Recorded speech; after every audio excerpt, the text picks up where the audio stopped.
رب اشرح لي صدري ويسر لي أمري واحلل عقدة من لساني يفقهوا قولي رب زدني علما وارزقني فهما آمين. Syukur kita kehadirat Allah Subhanahu wa taala. Salawat berkaitan salam ke atas Nabi kita junjungan alam Sayyidina Muhammad sallallahu alaihi wa alihi wasallam. Dengan lafaz Allahumma salli ala Sayyidina Muhammad karimil abai wal ummahat wa ala ali Sayyidina Muhammad. Assalamu alayka ya Rasulullah. Kiranya lisan kita yang senantiasa terbasahi sebab bersalawat kepada Nabi sallallahu alaihi wasallam. Harapan kita di yaumil qiyamah kelak Nabi sallallahu alaihi wasallam memberikan syafaat kepada kita. Amin. Amin ya rabbal alamin. Orang tua yang dimuliakan Allah Subhanahu wa taala, Nabi sallallahu alaihi wasallam bersabda, "Kun 'aliman أو متعلما أو مستمعا أو محبا ولا تكن خامسا فتهلك." Dalam sebuah hadis Nabi sallallahu alaihi wasallam bersabda, "Kun 'aliman, jadilah kalian orang alim, orang yang berilmu. Au muta'alliman, atau orang yang senantiasa belajar ilmu. Au mustami'an, atau orang yang mendengarkan ilmu. Au muhibban, atau orang yang mencintai orang yang berilmu, mencintai orang yang belajar ilmu, mencintai kajian ilmu. Wala takun khamisan, diwanti-wanti oleh Nabi sallallahu alaihi wasallam, jangan sampai kalian jadi golongan yang kelima. Fatahlik, maka kalian akan celaka. Siapa golongan yang kelima, Pak? Gak ada waktu dia untuk belajar, gak bisa jadi orang yang berilmu, gak ada waktu juga untuk mendengarkan ilmu, malah membenci orang yang belajar ilmu. Kata Nabi SAW, orang yang kelima ini orang yang celaka. Maka hadirnya kita di sini, duduknya kita di sini, pertama kita niatkan untuk menghilangkan kejahilan dalam diri kita, terkhusus dalam hal ibadah. Bagaimana bacaan Al-Quran kita baik dan benar sesuai dengan cara yang telah dicontohkan oleh Nabi Muhammad sallallahu alaihi wasallam. Dalam Manzumah Al-Jazariyah, Al-Imam Ibnu Al-Jazari beliau mengatakan, wal akhdhu bit tajwid hatmun lazim, man lam yujawwid al-Qur'ana athim, li'annahu bihi al-ilahu anzala wa hakadha minhu ilayna wasala. Apa artinya? Mengamalkan tajwid itu merupakan kewajiban yang hukumnya tetap secara mutlak. Bagi siapa? Bagi seluruh mukallaf. Mukallaf itu siapa, Pak? Seorang muslim yang sudah dibebani hukum dalam agama. Kalau anak-anak depan kita ini sudah berbebani hukum belum? Dia ada sabiyun wa sabiyatun mumayyizun baligh. Baru nanti lanjut lagi orang yang tua. Jadi tingkatannya itu anak bayi, laki, perempuan. Naik dia tingkatan ke mumayyiz. Mumayyiz itu kalau ahli fikih mengatakan itu satu orang manusia yang sudah bisa membedakan mana kanan mana kiri,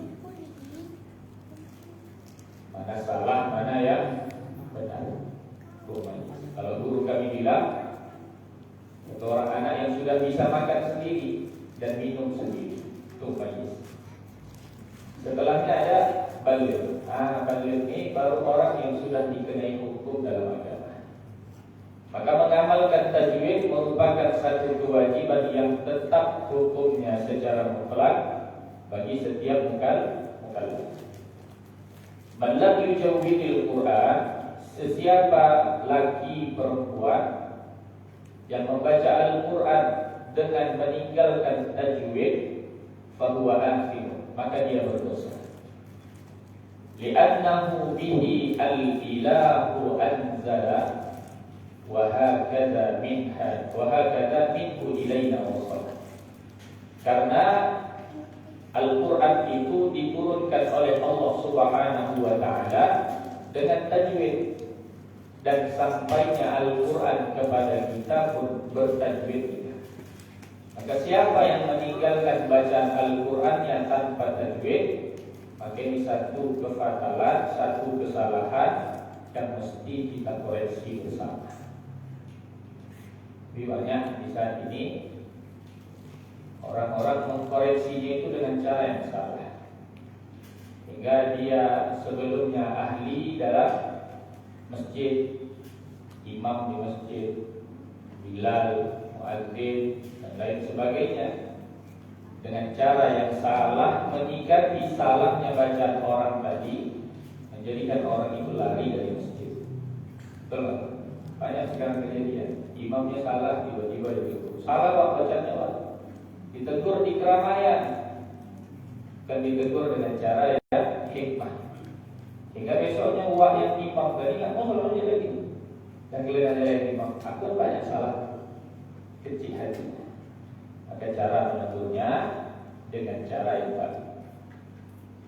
Kalau kita punya kesalahan-kesalahan dalam baca Al-Quran, maka cara memperbaikinya belajar Al-Quran. Karena hukum dalam belajar itu sendiri hukumnya fardu kifayah, dan hukum mengamalkannya dalam kitab baca Al-Quran, terutama di dalam sholat, hukumnya fardu ain. Fardu kifayah itu apa? Satu beban hukum yang diberikan kepada setiap muslim, yang diberikan kepada sosial satu lingkungan. Itu beban hukum sosial. Tapi kalau fardu ain itu beban hukum individu yang dijatuhkan kepada setiap orang yang telah baligh, yang telah dewasa. Maka Imam Jalaluddin As-Suyuti dalam kitabnya, beliau menerangkan lahnul qiraah.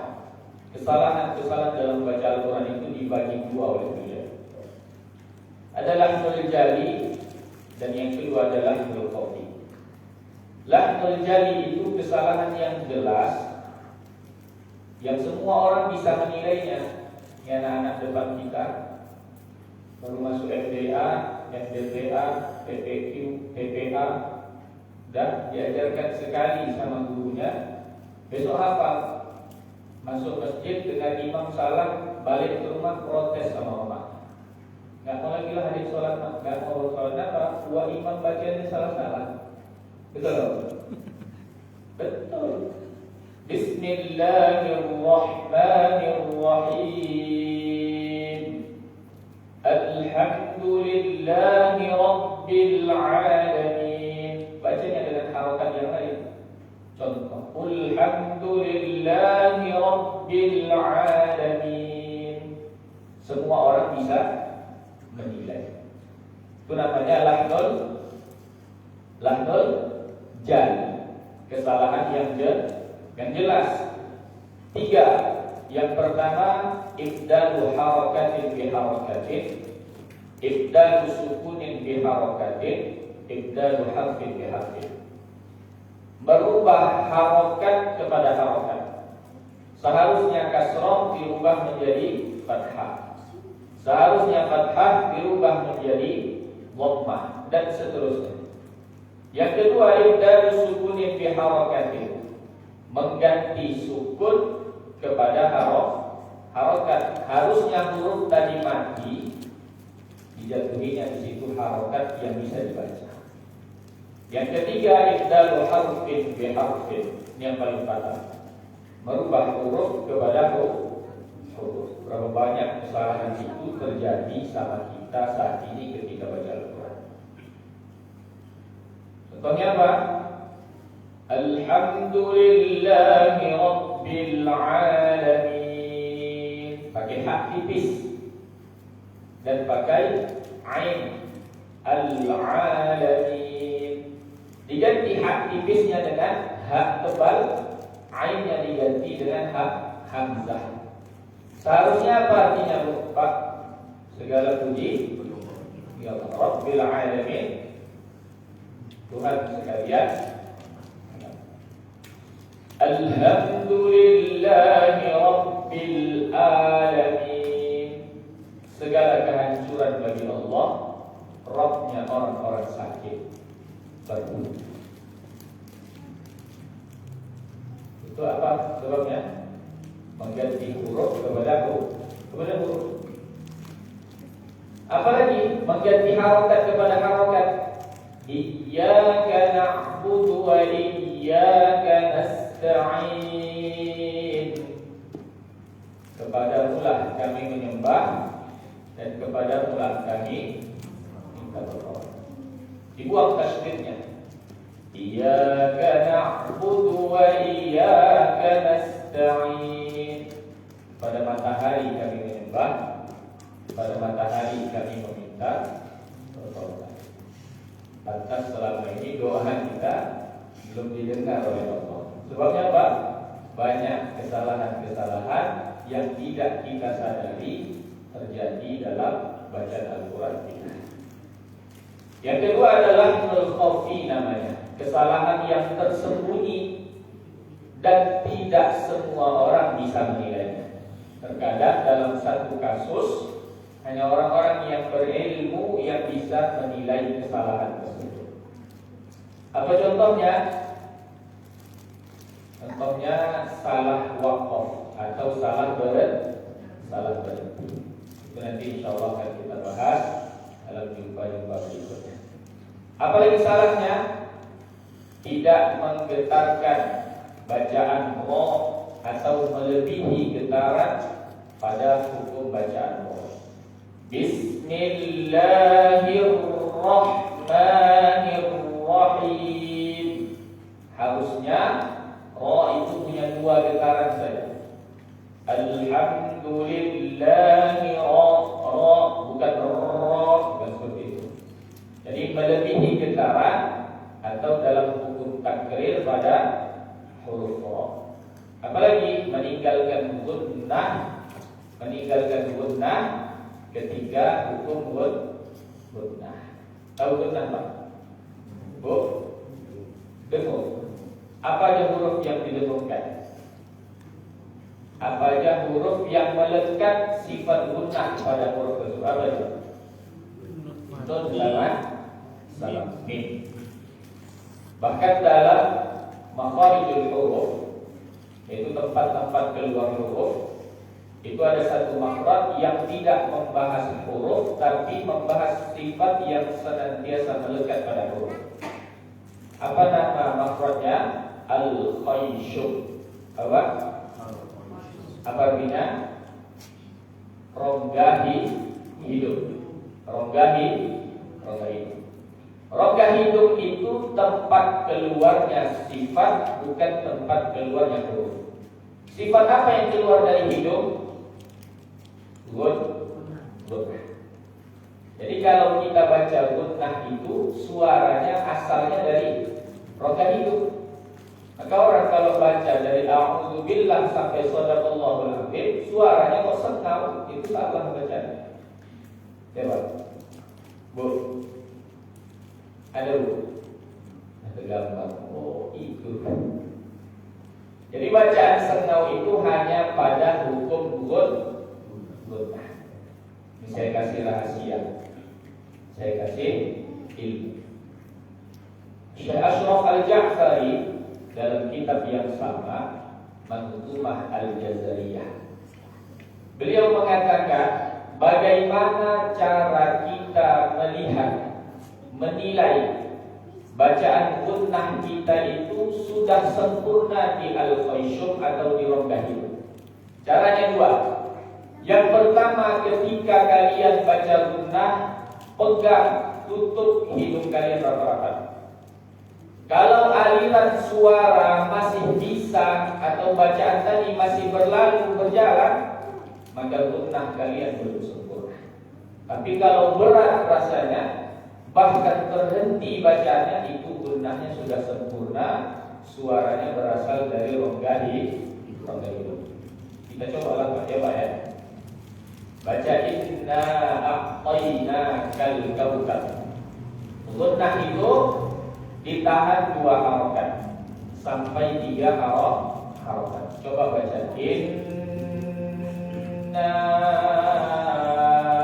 a'tayna kal kautsar. Baca sama-sama Bu.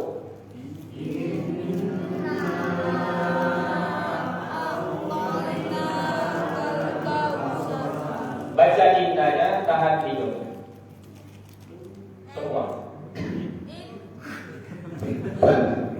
Tahu? Bisa Pak? Betul. Jangan nonton. Kalau bisa yang bisa, nggak bisa yang nggak bisa. Bisa? Hah? Nggak bisa. Berarti gunnahnya udah sempurna. Coba satu. A'tayna kal kautsar.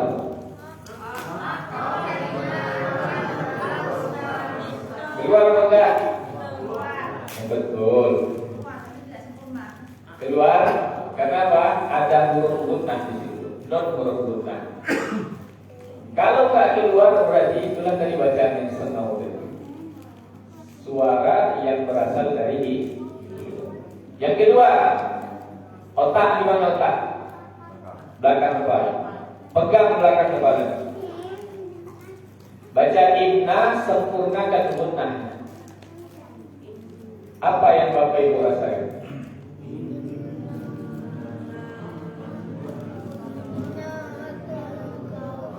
Ada getaran? Kalau bacaan yang lain bergetar nggak? A'tayna kal kautsar. Getar nggak? Enggak. Jadi sepakat getarnya cuma di gunnah. Syekh Ashraf Al-Ja'fari beliau mengatakan salah satu keajaiban Al-Quran berdasarkan penelitian ilmiah. Juga saya ngomong. Saya ngomong Pak Syekh Ashraf Al-Ja'fari. Salah satu keajaiban Al-Quran berdasarkan penelitian ilmiah.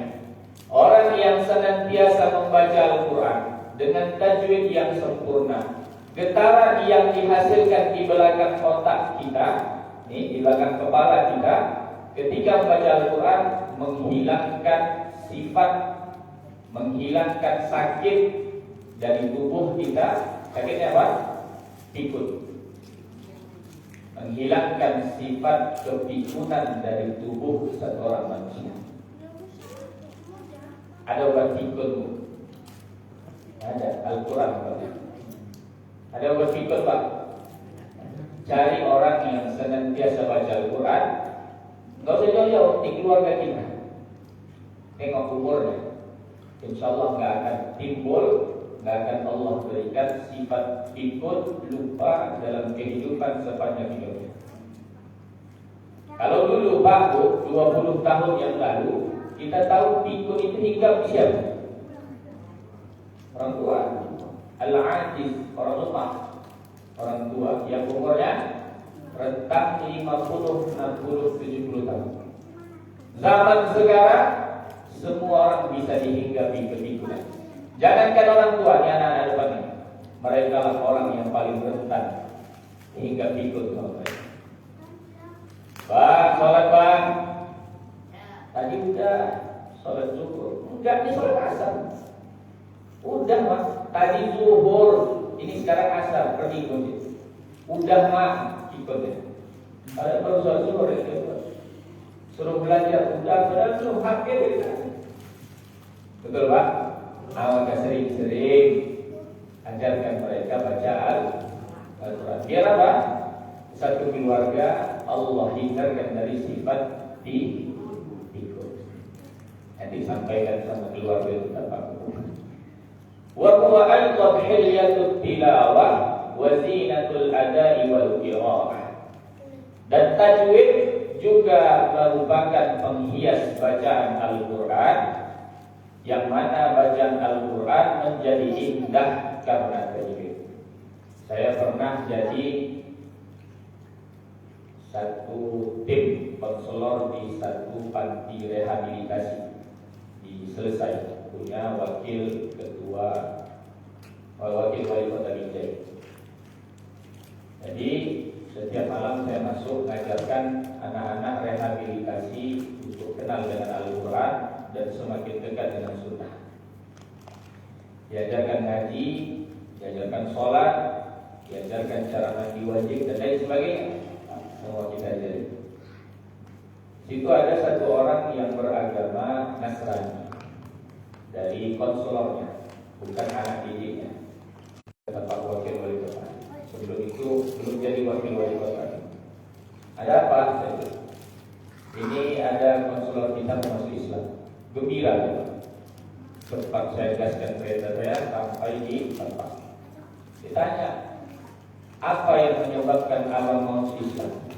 Alasannya apa? Gak ada Ustaz. Tenang aja hati saya kalau dengar Al-Quran. Hati itu tenang kalau dengar Al-Quran. Paksaan ada? Gak ada. Atau mau kata nikah?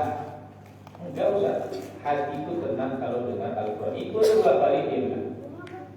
Apakah Al-Quran itu kalau kita tadabburi, kita baca, terkhusus kalau dilakukan, maka insya Allah akan menitiskan air mata. Saya pernah belajar sama almarhum Ismail Musa bin Musa Lubis. Beliau salah satu ulama tajwid Kota Binjai dan Sumatera Utara. Beliau kalau dengar bacaan yang indah, beliau senantiasa bilang zuk, perasaan halus yang keluar dari dasar hati satu orang manusia, sehingga tanpa terasa Tuhan rata kita saja. Syariatnya kapan? Waktu sholat. Kapan waktu sholatnya? Biasanya di sholat tarawih. Tanpa terasa itu mata kita meneteskan air mata. Sebabnya apa? Karena keindahan bacaan Al-Quran yang dipadukan dengan apa? Tajwid yang sempurna dan dengan lagu yang baik pula.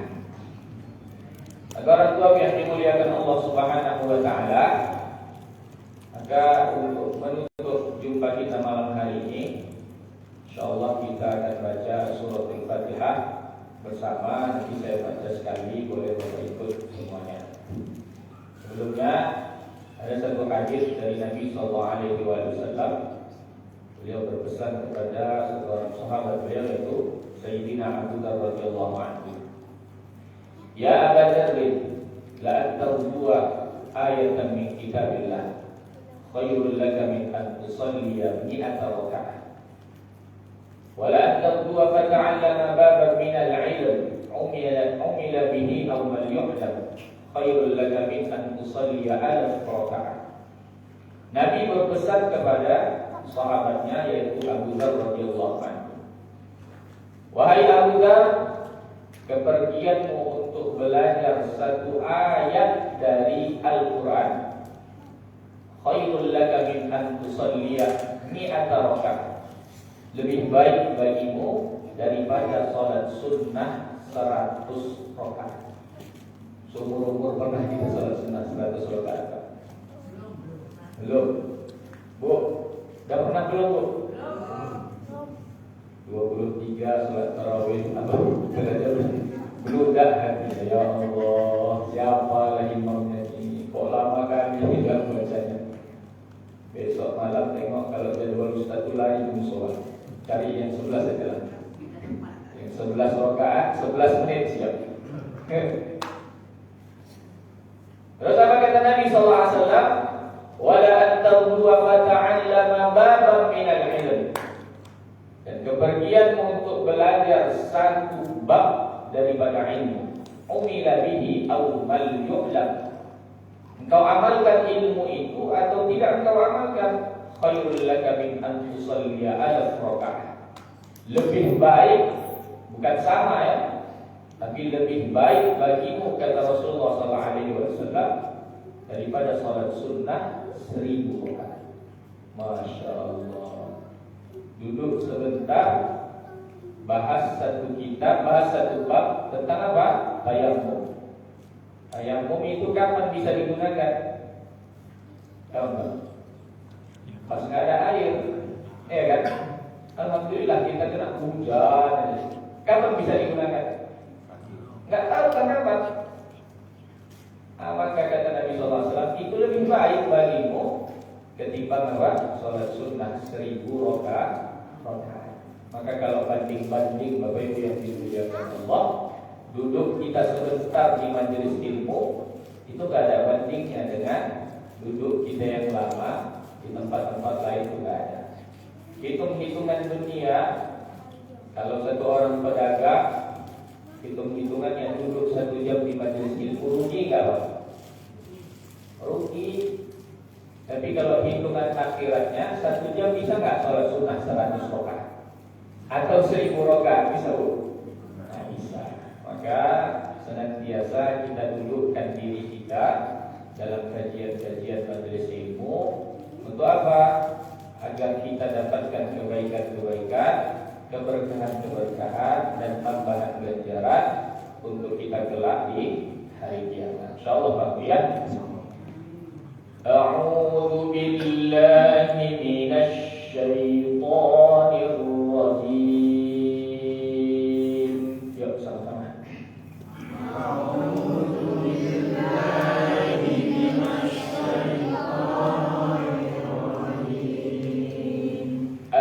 syaithanir rajim. Jadi i yang sempurna, jangan i yang merah di malam tetap clear.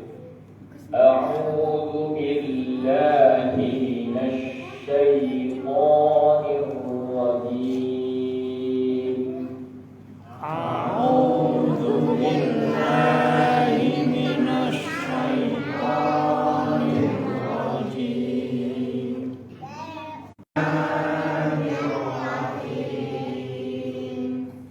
Alhamdulillahi Rabbil Alamin.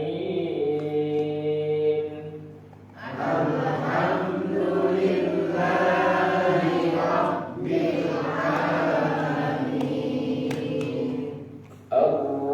Ar-Rahmanir Rahim. Ar-Rahmanir Rahim. Maliki Yaumiddin. Maliki Yaumiddin. Iyyaka na'budu wa iyyaka nasta'in. Iyyaka na'budu wa iyyaka nasta'in. Nas, bukan nafs. Senyum. Nas. Sin terbuka, mulutnya terbuka. Nas. Orang Jawa mencucu, bukan mencucu, tapi terbuka. Nas. Iyyaka na'budu wa iyyaka nasta'in. Iyyaka na'budu wa iyyaka nasta'in. Ihdinas siratal mustaqim. Ihdinas siratal mustaqim. Siratal ladzina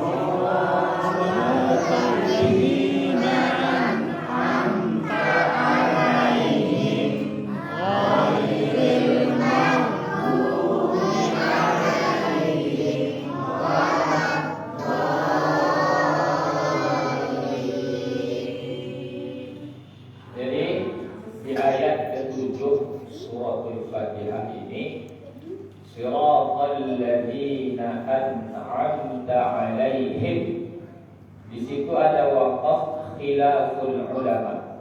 Kalau kita buka Quran, itu alamatul waqaf. Beliau salah satu ulama Palestina, berasal dari Gaza. Kemarin sempat juga isi di Masjid Agung Binjai.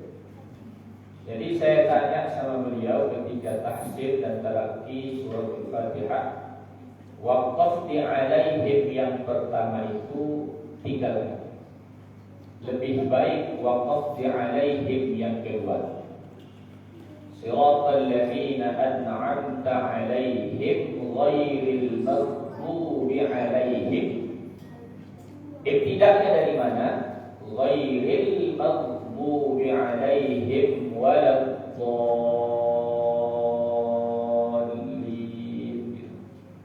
Apa? Waqaf alaihim yang pertama boleh, tapi ada khilaf ulama. Ada juga ulama yang tidak membolehkan untuk waqaf atau berhenti. Maka ada kaidah usul al-khuruj min al-khilaf sunnah. Keluar dari perbedaan pendapat itu hukumnya sunnah. Tidak usah ikut-ikut dia khilaf. Kenapa ada khilaf ulama?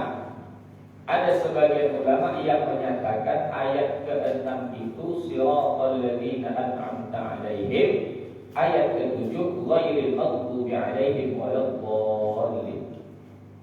Dalam kitab Fathul Qarib fi syarhi alfaz at-taqrib, seorang musannif pengarang kitab itu mengatakan bahwasanya fikih mazhab Imam Syafi'i surah Al-Fatihah ayatnya 7, Bismillahirrahmanirrahim ayatun minha. Bismillah itu bagian dari surah Fatihah. Jadi Bismillah ayat 1, Alhamdulillah ayat 2, Ar-Rahman ayat 3, Maliki yaumiddin ayat 4, Iyyaka na'budu ayat 5. Habis itu ihdinas siratal mustaqim ayat ke-6, siratal ladzina sampai habis sempurna waladdallin itu ayat ke-7. Maka tinggalkan waqaf di alaihim yang pertama, ambil alaihim yang kedua. Setelah waqaf di alaihim yang kedua, ibtidak dari ghairil maghdubi alaihim waladdallin.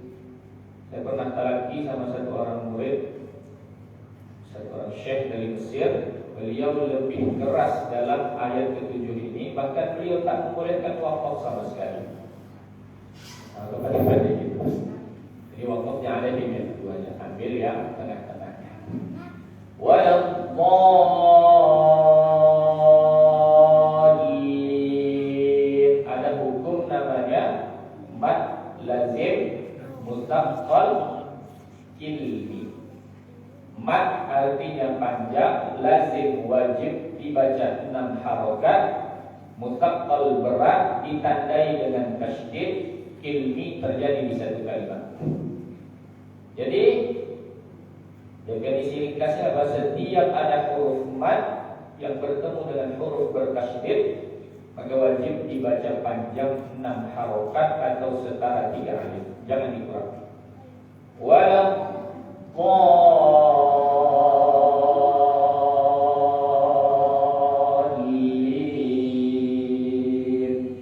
Cuma tempo menghitung mad ini mengikut kepada maratib qiraat kita. Kalau bacanya cepat, hitungnya cepat. Kalau bacanya lambat, hitungnya lambat. Kalau bacanya sedang-sedang, hitungnya sedang-sedang. Jangan dipakai hitungan cepat di bacaan yang lambat. Jangan dipakai hitungan sedang di bacaan yang cepat. Dan jangan dipakai hitungan lambat di bacaan yang sedang.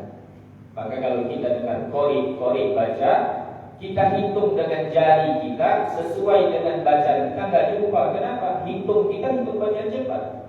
Sedang mereka bacanya dengan bacaan yang temponya lambat. Maka hitungnya dengan tempo yang lambat pula ketika bacaan kita lambat.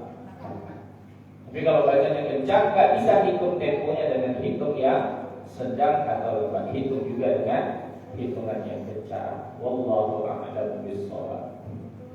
Saya kira demikian untuk kita pada malam hari ini. InsyaAllah minggu depan kalau kita mula tahsin, saya mau semua kita bergerak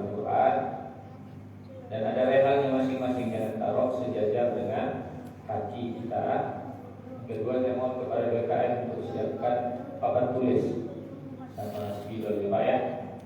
Insyaallah Bapak Ibu yang rasanya perlu untuk ditulis, tulis, bawa alat tulisnya. Al-ilmu fis sudur laisa fis sudur. Ulama dulu ilmu itu dalam hati, bukan dalam tulisan. Tapi kalau kita sekarang al-ilmu fis sudur laisa fis sudur. Ilmu kita dalam tulisan, dalam catatan. Maka satu orang ulama yang mengarang kitab Ta'lim Muta'allim, beliau mengatakan kalau nyatak itu jangan pakai tinta yang merah.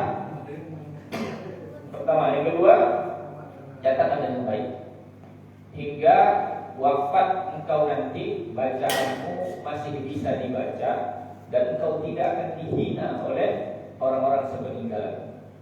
Kalau kita nulis catatan ilmu dengan tulisan yang jelek, meninggal kita dihina. Siapa paling pertama hina? Anak. Apa yang dipikirkan bapak ini pas nyatat? Jelek kecek ayam bisa katakan. Maka catat dengan baik yang bisa kita baca dan orang lain baca. Ada tak? Ada orang yang nulis, cuma dia yang bisa baca, orang lain bisa ada. Kita tulis, kita bisa baca, orang lain bisa baca. Agar apa? Ilmu itu terus tersimpan dan bisa diamalkan sekaligus disampaikan. Insyaallah Pak Bu ya. Saya kira demikian. Dari tadi Imam bilang kan terkadang kalau di kota mungkin udah dituntutlah yang ahli gitu. Tapi kalau di pinggiran kampung lah seperti mungkin di sini kan gitu, ataupun di pinggiran keluar-keluaran desa lain, seandainya lah kadang-kadang kan hukum menjadi imam itu berat. Di sini ada pengalaman nggak Pak? Kalau cuma dari skillnya benar mampu, tapi nggak berani, kan gitu. Ada yang tak berani. Dia mampu secara skill kan gitu, secara SDM lah. Tapi tidak pernah kemauan. Jadi kalau kami di sini, kadang tunjuk Imam Rawatib itu udah tunjuk, kan gitu. Perkara memang tadi pas atau enggaknya, mungkin kalau yang ngomong kami ini kan kurang paham. Jadi maksudnya ini Pak, seandainya lah semua tadi berasa tidak fasih dalam takbiratul mahram. Ini Bu, seandainya tidak berani jadi imam. Jadi kalaupun dipaksa jadi imam, kira-kira hukum makmumnya gimana Pak? Itu ya? Iya. Saya kira lagi. Saya sering sampaikan di majelis-majelis saya. Malam Sabtu di Masjid Raya Selesai, terus malam Jumat di belakang Esa Prakasa, terus malam Kamis di At-Tanwir setiap 2 minggu sekali. Tugas BKM itu bukan hanya melihat fisik masjid, atap bocor, cat melupas, itu semua orang bisa nilai. Ada tugas yang lebih berat bagi BKM untuk memberi pelatihan kepada imam, khotib, bilal mayit dan lain sebagainya. Tiba-tiba khotib tak datang, baru siapa yang mau khotib? Kalau nggak ada pelatihan, nah, itu tugas BKM. Yang kedua, karena ada pelatihan tadi, maka di situ baru bisa dicari siapa yang pantas untuk jadi imam. Kalau misalnya dari semua orang yang ada di tempat itu sama rata, bacaannya sama, tajwidnya sama, iramanya sama, maka terserah siapa aja yang mau maju di antara orang yang sama tadi. Tapi kalau misalnya masih setengah-setengah, disitulah gunakan kas masjid untuk mengundang imam yang pantas imam di tempat kita. Tahun, 2 tahun, kalau sudah selamanya, disitulah kaderisasi untuk orang-orang kampung kita bisa membaca Al-Quran lebih fasih sesuai dengan ajar yang pernah disampaikan Rasulullah SAW. Bagaimana bacaan sunnah dalam Al-Quran? Nah, seperti itu baca. Cuma kalau sudah diberi pelatihan dan memang kayak itulah tangkapan daya ingat orang di kampung itu ya bismillah. Gitu. Inti dari bacaan sholat yang wajib itu takbir. Allahu Akbar. Jangan ada salah. Allahu Akbar batal sholat. Jangan ada perantara. Allahu Akbar cengduan. Jangan ada pemisah. Jangan ada perantara di antara lafaz Allah dengan lafaz. Yang kedua Fatihah. Yang ketiga apa? Yang ketiga tahiyat. Tahiyat akhir. Terus apa lagi? Salam yang baca. Selebihnya mau baca kayak mana ya terserah. Tapi kan risih rasanya dan malu kalau ada tamu di tempat kita punya imam dengan bacaan yang pas-pasan. Insyaallah kita terus belajar dan jangan pernah merasa kita sudah mumpuni, sudah dapatkan ilmu. Nah, kita terus belajar. Karena kalau mau dibahas qiraat itu banyak, ya. Yang kedua ilmu Quran itu luas. Nah, maka jadilah kita orang yang senantiasa haus dalam ilmu. Maka itu tugas PKM itu apa? Kaderisasi imam, bilal.